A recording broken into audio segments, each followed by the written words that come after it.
धन निराकार। आओ सासंग जी, आज की जो ज्ञान चर्चा है वो शुरू करते हैं। आज की ज्ञान चर्चा का जो विषय रहेगा वो रहेगा कि परमात्मा को रिझाने के लिए, परमेश्वर को रिझाने के लिए, अपने सदगुरु को रिझाने के लिए हमने क्या करना है। अध्यात्म की सबसे बड़ी जो बात है, सो आओ सर्वप्रथम सदगुरु भगवान के पावन श्री चरणों में चलेंगे, उनसे अरदास करेंगे, बेनती करेंगे, हे सदगुरु, आज की ज्ञान चर्चा सुनने और सुनाने का जो सौभाग्य प्राप्त हुआ है, आज का जो दिन जीवन में जो आपने दिया है, आपका श्वास के लिए सदगुरु बहुत बहुत धन्यवाद। हे निर्गुण निराकार सर्वाधार विश्वाधार परम तत्व, आज की जो ज्ञान चर्चा सुनने और सुनाने का हम सबको सौभाग्य दिया, इसके लिए आपका बहुत बहुत धन्यवाद, बहुत बहुत थैंक्स। सो आओ सासंग जी, सदगुरु भगवान के पावन श्री चरणों में बेनती करेंगे, अरदास करेंगे, क्योंकि सदगुरु को सिर पे रख के जो चलता आज्ञा माही, कहे कबीर तीस दास को तीन लोग डर नाही। तो जो सदगुरु को मनाकर चलता है, सदगुरु का होकर चलता है, सदगुरु के हाथ में अपना हाथ देकर चलता है, तो निश्चय उसका कल्याण होता है। सो आओ सदगुरु भगवान के नाम का जय घोष, एक जयकारा बोलो सदगुरु भगवान की।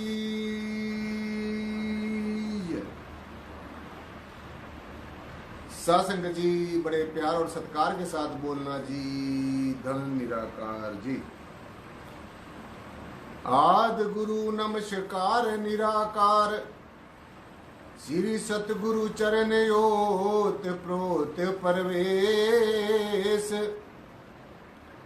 एक अनेक विस्तार रब नमस्कार, बूटा चरण घट घट में परवेश। धन धन मेरे सदगुरु, पूर्ण गुरु महताब, बार बार करु वंदना, नमस्कार हर बार, बार बार करु वंदना, नमस्कार हर बार। आप न आते जगत में, जल मरता संसार,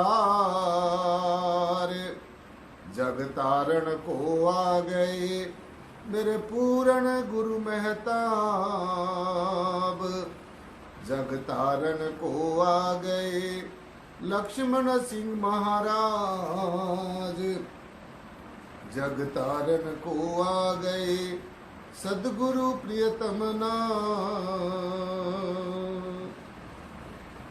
सासंग जी, बड़े प्यार और सत्कार के साथ बोलना जी। धन निराकार जी। परम पूजनीय वंदनीय सदगुरुदेव बूटा सिंह जी महाराज की जय हो। परम पूजनीय परम वंदनीय सदगुरु शहंशाह मेहताब सिंह जी महाराज की जय हो। परम पूजनीय सदगुरुदेव लक्ष्मण सिंह जी महाराज की जय हो। परम पूजनीय सदगुरुदेव प्रियतम नाथ जी महाराज की जय हो। सर्व संत समाज की जय हो। सुहाओ सासंग जी, आज की जो ज्ञान चर्चा का विषय, जैसा मैं पहले ही आपको अर्ज कर चुका हूं, लक्ष्मी देवी जी। आज बहुत दिनों में आपको हम देख रहे हैं। लक्ष्मी देवी, कैसे हो लक्ष्मी जी आप? सुहाओ सासंग जी,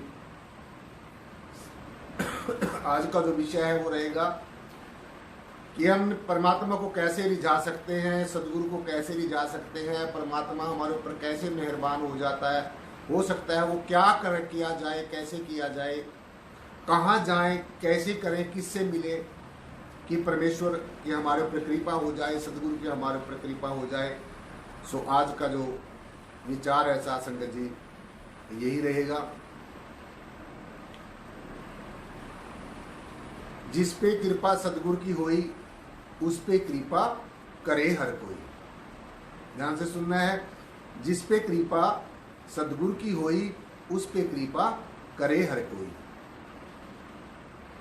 जिसके ऊपर सदगुरु मेहरबान हो जाता है, जिसके ऊपर ये परमेश्वर, ये परब्रह्म निर्गुण निराकार परमेश्वर, परब्रह्म निर्गुण निराकार सर्वाधार विश्वाधार परमात्मा परम तत्व, जिसको आप अनेकों नामों से पुकार रहे हैं, वैसे इसका कोई नाम नहीं है, अनामी है, पर फिर भी हम इसका कोई ना कोई प्यार में कोई नाम रख लेते हैं जिससे हम इसको पुकारते हैं। सो वो कौन सी युक्ति है, किस तरीके को अपनाया जाए, किस तौर तरीके को अपनाया जाए, किस युक्ति को अपनाया जाए, किस पद्धति को अपनाया जाए कि हमारा सदगुरु मेहरबान हो जाए, हमारा सदगुरु हमारे ऊपर कृपा कर दे, परमेश्वर की हमारे ऊपर कृपा हो जाए, अनुग्रह हो जाए। क्योंकि ये सब चीजों का निचोड़ है कि जिस पे कृपा सदगुरु की हो जाती है उसके ऊपर ब्रह्म है, विष्णु है, शिव है, जितनी भी ब्रह्मांड के अंदर अनेकों दिव्य शक्तियां हैं, वो ऐसे साधक के ऊपर, ऐसे ज्ञानवान महापुरुष के ऊपर वो निश्चय ही मेहरबान होती हैं, अपनी दया भरा हाथ रखती हैं। सो आज हमारे सामने, सबके सामने साथ संगत जी यही क्वेश्चन है, एक बहुत ही ज्वलंत जो मुद्दा है वो यही है। ये एक ऐसा सवाल है जो हम सबके सामने एक हिमालय की तरह खड़ा है।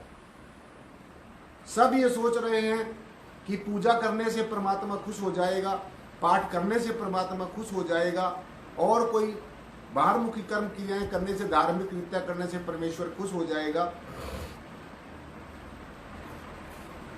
सो इसलिए जब इंसान अनेकों तरह की पूजा करके थक जाता है, पाठ करके थक जाता है, धार्मिक कृत्य करके थक जाता है, व्रत उपवास करके थक जाता है, तीर्थों के ऊपर घूम फिर के थक जाता है, धर्म स्थलों के ऊपर जाकर थक जाता है, अनेकों वेदों, शास्त्रों, पुराणों, महापुराणों का पठन पाठन करके थक जाता है, अनेकों पुण्य करके थक जाता है, अनेकों धार्मिक कृत्य करके थक जाता है, लेकिन अंततः होता क्या है, वो फिर भी ऐसा महसूस करता है कि अभी भी मुझे शकुन नहीं मिला, अभी भी मुझे सुख और शांति नहीं मिली, अभी भी मुझे आनंद क्यों नहीं मिला। सो आज यही सवाल है कि क्यों नहीं हमें इतना कुछ करने के बावजूद, इतने सत्संग सुनने के बाद में भी, इतने सदगुरु के नजदीक होने के बाद में भी, सदगुरु ने हमें एक एक बात को बड़े सहज और सरल तरीके से जब समझाया है, तो क्यों हमारी समझ में नहीं आता, क्यों ये जो जीव है सदगुरु भगवान के बताए हुए मार्ग पर क्यों नहीं चलता। तो ये क्वेश्चन जो है, ये बैरिकेड्स जो है, ये जो अटकलें हैं साथ संगत जी, जो ये उलझने हैं, इनसे कैसे ऊपर उठा जाए, कैसे सदगुरु की दया का पात्र बना जाए, कैसे परमेश्वर की अनुग्रह का पात्र बना जाए। आज सवाल यही है। इंसान सोचता है कि मैं धन से सेवा करूंगा सदगुरु की तो खुश हो जाएगा। नहीं, ये आप गलत सोच रहे हैं। सतगुरु नहीं भूखा तेरे धन का, उसके पास है धन भक्ति रतन का। सदगुरु के पास अपनी भक्ति का, परमेश्वर के सुमरण का, परमेश्वर के ध्यान साधना का, आराधना का इतना बड़ी पूंजी है कि वो जो इस धन के आगे जीरो है, ना के बराबर है। इसलिए धन से भी सदगुरु को खुश नहीं किया जा सकता। इतिहास इस बात का गवाह है, इस बात का साक्षी है। पहले युगों में भी ऐसा रहा कि बहुत बड़े बड़े राजे, रानियां, पटरानियां सब कुछ सुखों और वैभवों को छोड़कर संतों महापुरुषों की शरण में आई। तो हमने और आपने कोई नया काम नहीं किया है। अगर कोई बच्चा यह चाहता है कि मैंने कोई डिग्री प्राप्त करनी है तो उसको तो स्कूल में जाना ही पड़ेगा, उसको अपने टीचर की बात को मानना ही पड़ेगा, अपने अध्यापक की बात को मानना ही पड़ेगा, और जो क्लास में पढ़ाया हुआ है उसकी प्रैक्टिस घर जाकर करनी ही पड़ेगी। क्योंकि जब परीक्षा होगी तो सब पता चल जाएगा कितनी कुछ ने घर जाकर काम किया है, कितना कुछ ने स्कूल में बैठकर, क्लास में बैठकर कितनी तवज्जो के साथ, कितने ध्यान के साथ अपने टीचर और टीचर की बात को सुना है। सो इसलिए मैं आपको बार बार बताता हूं, ये आज भी अर्ज कर दूं कि शिक्षा है, जो लौकिक ज्ञान की शिक्षा है, अक्षर ज्ञान की शिक्षा है, उसकी भी परीक्षा होती है, और जो आध्यात्मिक ज्ञान की दी गई जो दीक्षा है, इसकी भी परीक्षा होती है। शिक्षा की और दीक्षा की हमेशा परीक्षा होती है। और जब तक परीक्षा ना हो तो तब तक कैसे पता चलेगा कि ये अपने उसमें निपुण है, अपनी विद्या में निपुण है, अपने ज्ञान में निपुण है, अपनी कला में निपुण है। तो बिना परीक्षा के शिक्षा अधूरी है, बिना परीक्षा के दीक्षा अधूरी है। तो इसलिए हर एक शिक्षा की और सदगुरु भगवान के दी गई दीक्षा की, आध्यात्मिक ज्ञान की दीक्षा की, दोनों की परीक्षा होती है। सदगुरु अपनी कसौटी पे अपने शिष्य को पूरा कस कर देखता है, साधक को पूरा कस कर देखता है, तरह तरह की परीक्षाओं से गुजारता है। और जब उसको ये हो जाता है कि ये हाँ ये उसके इस चीज के पात्र है, इस चीज के काबिल है, ये काबिलियत इसके अंदर है, ये एक समर्पित सिपाही है, एक ये मन से वचन से जुड़ा हुआ सदगुरु को पूरा समर्पित सिपाही है, परमेश्वर को पूरा समर्पित है ये, तो ऐसा ज्ञानवान महापुरुष ही मोक्ष और मुक्ति का अधिकारी हो सकता है। ऐसा ही इस ज्ञान को प्राप्त करने का पात्र हो सकता है। और जिसके मन में सूक्ष्म रूप से अहम आ गया, मैंने सदगुरु भगवान की इतनी सेवा की, मेरे पास सदगुरु भगवान आकर इतने दिन ठहरते हैं, हम तो बहुत भाग्य वाले हैं। निश्चय ही आप भाग्य वाले हैं, आपके कोई न कोई प्रारब्ध है, इसलिए सदगुरु भगवान आपको बार बार जाकर आपके घरों में जाकर तरह तरह की यातनाओं को सहन कर करके, तरह तरह की बातों को सुन करके, तरह तरह के विरोधों को सुन करके, फिर भी सदगुरु आपकी वो शिक्षा देता है, आपको वो ज्ञान देता है जो हमारा भक्ति मार्ग में अति जरूरी है, बहुत ही ज्यादा जरूरी है। सो इसलिए किसी सेवा करने का, चाहे वो तन से सेवा की है, चाहे वो मन से सेवा की है, चाहे वो धन से सेवा की है, चाहे आपने तन से सेवा की, दरबार में आकर सेवा की है, अपने शरीर से कोई भी सेवा दरबार में आके की है, चाहे वो आपने मन से की है, वो भी आपने अपने लिए ही की है, चाहे वो थोड़ा बहुत आपने इतना धन कमाया है जो सदगुरु की कृपा से मिला है, अगर आपने उसमें से थोड़ा बहुत अगर सेवा में लगा भी दिया तो कोई बहुत बड़ी बात नहीं है। इसलिए कभी भी इन चीजों का मलाल नहीं करना, इन चीजों का अहम नहीं करना, ये सब कुछ सदगुरु की सौगात है। सदगुरु पहले देता है और फिर थोड़ा थोड़ा उसमें से लेता भी रहता है, और अंत समय तक अपने साधक को, अपने प्यारे को, अपने जो जिज्ञासु है, जो अच्छा सच्चा जिज्ञासु है, उसको फिर ऐसा ऐसा ऐसा इन चीजों से मुक्त कर देता है। तो इसीलिए साध संगत जी हमारे जीवन के अंदर सबसे पहला और सबसे अंतिम उद्देश्य यही है कि हमारा सदगुरु कैसे मेहरबान हो, परमेश्वर कैसे मेहरबान हो, क्या योग को अपनाना चाहिए, कौन सी युक्ति को अपनाना चाहिए। मैं सबसे यही अर्ज करना चाहता हूं कि बस कर्ता भाव को छोड़ दो। मैंने ये किया है, आपने कुछ नहीं किया, आप तो एक निमित्त मात्र हैं, हम सब एक निमित्त मात्र हैं, परमेश्वर के आगे एक कठपुतली हैं, सदगुरु के आगे एक निमित्त मात्र हैं। और इसके लिए सदगुरु को हमने धन्यवाद देना है, परमेश्वर को धन्यवाद देना है कि परमेश्वर ने और परमेश्वर के साक्षात प्रत्यक्ष सदगुरु ने हमें अपनाया है, उन्होंने हमें इतनी अमूल्य दात दी है। तो इसलिए जो जीवन के अंदर साध संगत जी, जो मनुष्य जीवन है, मनुष्य जीवन के अंदर सबसे बड़ी, सबसे महत्वपूर्ण, सबसे सर्वप्रिय, सबसे सर्वश्रेष्ठ जो बात है कि परमेश्वर ये जय श्री प्रियतम निर्गुण निराकार सर्वाधार विश्वाधार जो परम तत्व है, जो हमारा उद्धार करता है और हमारा सुधार करता है, जो हमारे जीवन का उद्धार करता है और जो हमारा हर जीवन के हर एक क्षेत्र में हमें प्रेरणा देता है और हमें प्रेरणा देकर उसके ऊपर फिर चलने की समर्था देता है, कंपिटेंसी देता है, सक्षमता देता है, हम सक्षम होते क्षमता देता है। सो प्रभु का शुक्रिया अदा हमने करना है। सो इसलिए सारा जो जीवन है साध संगत जी, स्तुति करना है, परमेश्वर का गुणगान करना है, परमात्मा का थैंक्स करना है, प्रभु का धन्यवाद करना है, सदगुरु का धन्यवाद करना है। Thanks A Lord my believed सदगुरु, थैंक्स ए लॉर्ड ऑलमाइटी परम तत्व निर्गुण निराकार सर्वाधार विश्वाधार परमात्मा फॉर गिविंग मी एवरीथिंग। हे प्रभु, हे सदगुरु, दुनिया की सब नियामतें देने के लिए और खासकर सबसे बड़ी जो अमोलक दात आपने मुझे दी है, ये आपने मुझे अपने आप से मेरा जो परिचय करा दिया है, मुझे ये रियलिटी बता दी, एक वास्तविकता बता दी है कि मेरा जो असली स्वरूप क्या है। मैंने किस ज्ञान को अपनाना, इतना बड़ा ब्रह्म ज्ञान दिया, अपने आप को जानने की मुझे आपने विद्या सिखाई है। इसके लिए मैं आपका बहुत बहुत धन्यवाद करता हूँ। हे प्रभु, हे परमेश्वर, मैं आपका बहुत बहुत धन्यवाद करता हूँ। परमात्मा अनंत गुणों से, जितने खुद भी ये परमेश्वर, ये परब्रह्म निर्गुणाकार सर्वाधार विश्वाधार अनंत गुणों का मालिक है, अनंत नियामतों का भंडार है, अनंत सुखों का भंडार है।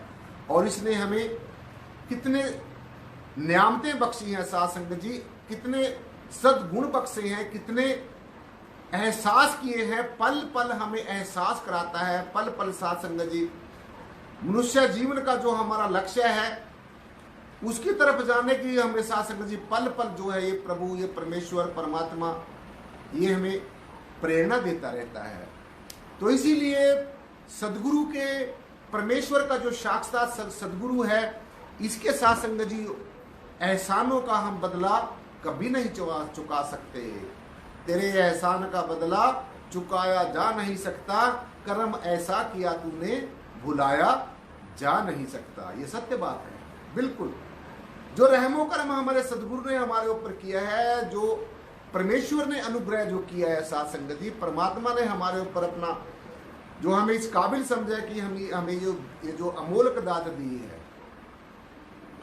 तो इसलिए परमेश्वर अनंत गुणों का भंडार है। और परमात्मा के, परमेश्वर के हमारे ऊपर बहुत बड़े बड़े एहसान है, सदगुरु के हमारे ऊपर बहुत बड़े एहसान है। सदगुरु के हम ऋणी हैं, कभी भी हम सदगुरु के ऋण से, परमेश्वर के ऋण से पूर्ण नहीं हो सकते, मुक्त नहीं हो सकते।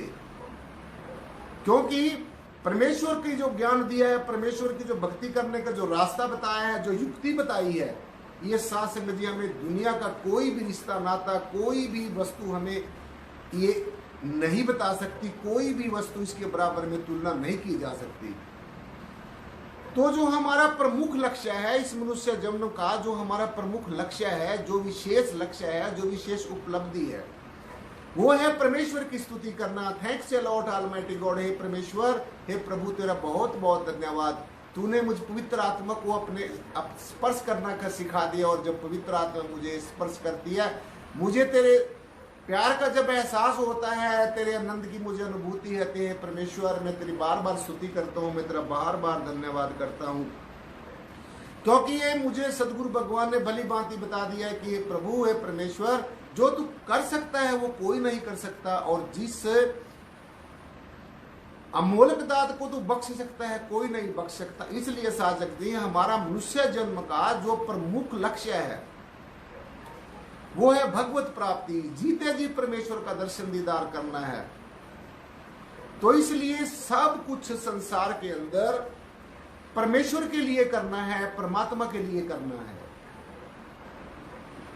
जब भी हमारा मुख खुले तो परमेश्वर का ही गुणगान हो, जब भी हमारी आंखें देखे परमेश्वर, सबके अंदर परमेश्वर को देखे, जब भी हमारे हाथ चले तो कुछ ना कुछ अच्छा किया जाए, जब भी हमारे पैर चले तो हम परमेश्वर के सानिध्य में जाएं, सदगुरु के सानिध्य में जाएं, परमेश्वर की बात को सुने, परमेश्वर के गुणों का गुणगान सुने, परमेश्वर की लीला का बखान सुने। यही हमारे जीवन का, मनुष्य जीवन का परम चरम लक्ष्य है। तो इसलिए हमारा जो प्रमुख लक्ष्य है वो यही है, भगवत प्राप्ति है। सब कुछ परमेश्वर के लिए करना है और आनंद में रहना है, प्रभु की मौज में रहना है, सदगुरु की मौज में रहना है। परमेश्वर की स्तुति को इसलिए करो क्योंकि परमेश्वर सबसे महान है, परमेश्वर सबसे महान है। ये परमेश्वर, ये परब्रह्म निर्गुणाकार सर्वाधार विश्वाधार परम तत्व, ये सत्ता हमारे दाएं भी है, ये हमारे बाएं भी है, ये हमारे आगे भी है, ये हमारे पीछे भी है, हमारे ऊपर भी है, हमारे नीचे भी है। हम सभी इसी परम चैतन्य सत्ता के बीच में बैठे हैं, सभी इस निर्गुण निराकार सर्वाधार विश्वाधार ब्रह्म के बीच में बैठे हैं। तो ये प्रभु सबसे महान है, परमेश्वर ये सबसे महान है। और प्रभु का जो ऐश्वर्य है साथ संगत जी, परमात्मा का जो इस परब्रह्म निर्गुण निराकार का जो ऐश्वर्य है वो पृथ्वी और आकाश से भी महान है, पृथ्वी और आकाश से भी महान है परमेश्वर का जो साथ संगत जी जो ऐश्वर्य है वो पृथ्वी और आकाश से भी महान है, और पृथ्वी और आकाश से महान भी और साथ साथ में सर्वप्रिय है। अगर संसार के अंदर सबसे ज्यादा जो प्रिय वस्तु है, सबसे ज्यादा प्यार करने के लायक जो है, वो है हमारा सदगुरु, वो है हमारा सदगुरु, वो है हमारा सदगुरु। तो इसलिए सदगुरु सबसे सर्वश्रेष्ठ है, ये परमेश्वर सबसे सर्वश्रेष्ठ है, और इसमें और साकार में और निराकार में कोई फर्क नहीं है। इस परमेश्वर की मौज हुई तभी इसने ये ऐसा सा रूप धारण किया, इस परमेश्वर की मौज हुई तभी इसने आप जैसा रूप धारण किया है। तो अनेकों रूपों में परमेश्वर हमें अनेकों रूपों में जो भासता है, ये परमेश्वर का स्वरूप है, लेकिन परमेश्वर नहीं है, ये परमेश्वर का अंश है, ये परमेश्वर का एक साया है, एक छाया है, एक परमेश्वर की एक एहसास करने का ही जो साधसंगत जी हम एहसास करते हैं। तो एक ये स्वाध्याय करके जो हमें पता चलता है, परमेश्वर की अनुभूति जब हमें होती है तो हमें पता चलता है कि वास्तव में परमेश्वर महान है, ये हमारा परवरदिगार है, हर समय हमारी संभाल करता है, इसलिए स्तुति के लायक है, स्तुति के योग्य है, ये प्रार्थना के योग्य है। इसलिए साधसंगत जी बस निर्गुण ही निर्गुण है, निराकार ही निराकार है, सिर्फ और सिर्फ हे प्रभु तू ही तू है, तू विशुद्ध रूप है, तू मुक्त रूप है, तू शुद्ध रूप है, और तू बोध स्वरूप है, तू निर्लेप है, तेरे ऊपर किसी तरीके का लेप नहीं चढ़ सकता, तू निरंजन है, तेरे ऊपर किसी तरीके की कालिक को नहीं पोता जा सकता, तेरे ऊपर किसी तरीके का लेप नहीं चढ़ाया जा सकता, तू निर्लेप है, निरंजन है और सामर्थ्यवान है, कंपिटेंट है, सक्षम है, सब कुछ करने में सक्षम है। और प्रभु परमेश्वर, ये परमेश्वर क्यों महान है? ये बड़ा करुणामयी है, ये बड़ा दयालु है, ये बड़ा कृपालु है, इसलिए परमेश्वर करुणा और दया के कारण साधसंगत जी बहुत महान है। और परमेश्वर महान कैसे है, और परमेश्वर की महानता कैसी है? एक मैंने बताया कि करुणा के कारण है, ये करुणा का सागर है, ये दया का सागर है, और सबसे बड़ी जो विशेषता है साधसंगत जी परमेश्वर की क्या महानता है कि ये क्षमा का सागर है, ये सबको क्षमा कर देता है, क्षमा के कारण श्रद्धा और विश्वास करने के योग्य है, इतना क्षमावान है। जीव की जाने अनजाने में अनेकों ये भूले जीव करता है, और सदगुरु के रूप में ये परमेश्वर, ये परब्रह्म निराकार हमें क्षमा कर देता है। तभी हम कहते हैं कि तू ही निराकार, मैं तेरी शरण, तू ही बख्शनार है। सदगुरु मैं जीव हूं, तू शिव है, मैं अल्पज्ञ हूं, तू सर्वज्ञ है, मैं सीमित हूं, तू असीमित है, इसलिए तू सब कुछ करने में समर्थ है।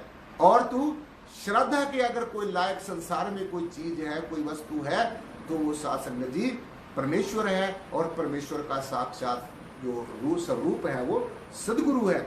इसलिए संत और परमेश्वर में कोई ना अंतरोजान, परमेश्वर में और संतों में कोई अंतर नहीं है। परमेश्वर की इच्छा होती है संतों का रूप धारण करके हम जैसे भोले भटके जीवों को साधसंगत जी सदमार्ग पर चलने की प्रेरणा देता है। ये परमेश्वर की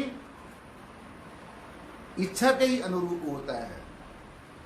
तो इसलिए परमेश्वर श्रद्धा के करने के लायक है। हम संसार की किसी भी चीजों के प्रति श्रद्धा रखते हैं, लेकिन वो जब चीजें समाप्त हो जाएंगी तो वो श्रद्धा भी समाप्त हो जाएगी। हम किसी रिश्ते नातों के प्रति श्रद्धा रखते हैं, जब रिश्ते नाते समाप्त हो जाते हैं तो वो श्रद्धा भी समाप्त हो जाती है।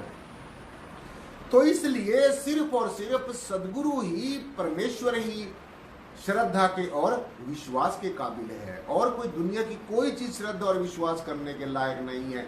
सारे के सारे जो से रिश्ते नाते हैं वो सब स्वार्थ के ऊपर खड़े हैं, स्वार्थ के ऊपर आधारित हैं। सिर्फ और सिर्फ बस मेरा सदगुरु है, जो कुछ भी है, जो सदगुरु कर सकता है मेरे लिए, वो कोई नहीं कर सकता। इसलिए ये साधसंगत जी पक्की बात है, ये पत्थर की लकीर है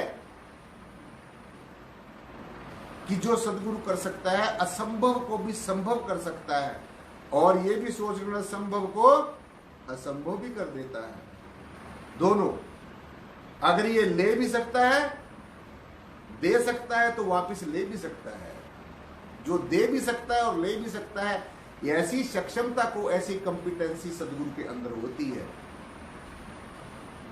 सो इसलिए परमेश्वर जो है, परमात्मा जो है, साध संगत जी, श्रद्धा और विश्वास के योग्य है और विशुद्ध है। अगर संसार में कोई चीज विशुद्ध है, अगर संसार में कहीं पर प्योरिटी और श्योरिटी है, तो वो परमेश्वर के अंदर है। वो इस परब्रह्म निर्गुण निराकार सर्वाधार विश्वाधार परम तत्व के अंदर है और किसी के अंदर ऐसी श्रेष्ठता नहीं है, ऐसी प्योरिटी और श्योरिटी नहीं है। ये मालिक है, ये स्वामी है, हम इसके सेवक हैं, हम इसके गुलाम हैं। ये हमारा स्वामी है, परमेश्वर हमारा स्वामी है, हम इसके दास, हम इसके गुलाम हैं। जो हमें ये देता है वो हमें उसी में सब्र करना चाहिए। यही दास्य भक्ति है। जैसे आप हर एक बात में दास दास करते हो, दास करते हो, तो ये दास्य भक्ति है। जैसे एक दास होता है, एक गुलाम होता है, उसको जो दिया जाता है वही वो खा लेता है, जो उसको पहनने के लिए दे दिया जाता है वही पहन लेता है और अपने मालिक की हर एक बात के ऊपर फूल चढ़ाता है, उनके आज्ञा में रहता है, आज्ञा की अनुपालना करता है, उनके आदेश और उपदेश की पालना करता है। इसीलिए उसके ऊपर उसका जो मालिक होता है वो फिर खुश होता है। और जो अगर बेकार के जो तर्क वितर्क करता है, बेकार का तर्क वितर्क, अपनी सेवा करके उसी को भी उसके अंदर ही ऐंठता घूमता रहता है, मैंने ये सेवा की जी, मैंने इतने दिन सेवा की जी, मैंने ये किया वो किया, दिस दैट, तो ये सूक्ष्म रूप से अहम है। सदगुरु संसार के अंदर हमारा अहम मिटाने के लिए आता है और जब वो थोड़ी सी चोट करता है अहम के ऊपर, तो ये जीव है, देखो आप कैसे फूल जाता है, कैसे चरमरा जाता है, कैसे ये खिट जाता है, फैल जाता है और फिर इकट्ठा करना मुश्किल हो जाता है। तो अहम से बचना है, अहम से बचना है। और वो तभी बचेंगे जब हम सदगुरु के प्रति पूरे समर्पित हो जाएंगे, जब हम शरणागत हो जाएंगे, मनसा वाचा कर्मणा से शरणागत हो जाएंगे। सो इसलिए सर्वश्रेष्ठ है, मालिक है, स्वामी है। हे प्रभु, तू मालिक है, तू स्वामी है, क्योंकि तू मेरा सब कुछ है। हे परमेश्वर, हे सदगुरु, तू मेरा सब कुछ है, तू मेरा स्वामी है। इसलिए हे परमेश्वर, पल पल, क्षण क्षण, हर वक्त मैं तेरा तहे दिल से धन्यवाद करता हूं, मैं तेरा तहे दिल से शुक्रिया अदा करता हूं। पल पल, क्षण क्षण, हे प्रभु, मैं तेरा बहुत धन्यवाद करता हूं। हे प्रभु, ऐसी सद्बुद्धि देना, अगर मुझे देना तो ऐसी मेरी स्तुति है, ये प्रेयर है, ये प्रार्थना है मेरी सारी क्लास को, मेरे सब स्टूडेंट्स को, मेरे सब अनुयायियों को। हे प्रभु, हे परमेश्वर, सद्बुद्धि देना, वो कहीं भटक ना जाए, वो कहीं रास्ते में भटक ना जाए, क्योंकि तुझ तक आने के लिए बहुत बड़ा ये रास्ता, बहुत बड़ा विकट है। इस रास्ते में बहुत रुकावटें हैं, बहुत बड़े बड़े बंधन हैं। कुछ संसार के बंधन हैं, कुछ समाज के बंधन हैं, कुछ रिश्ते नातों के बंधन हैं, कुछ तरह तरह की परंपराओं के बंधन हैं, कुछ तरह तरह के रीति रिवाजों के बंधन हैं। और जब तक इन सारे बंधनों से, कुछ धर्मों के बंधन हैं, कुछ तरह तरह की परंपराओं, रिचुअल्स के बंधन हैं, और जब तक इन बंधनों से ये जीव ऊपर नहीं उठेगा, साधक ऊपर नहीं उठेगा, जिज्ञासु ऊपर नहीं उठेगा, तो पर मेरे पिता परमेश्वर के साम्राज्य में जाने के काबिल नहीं होगा।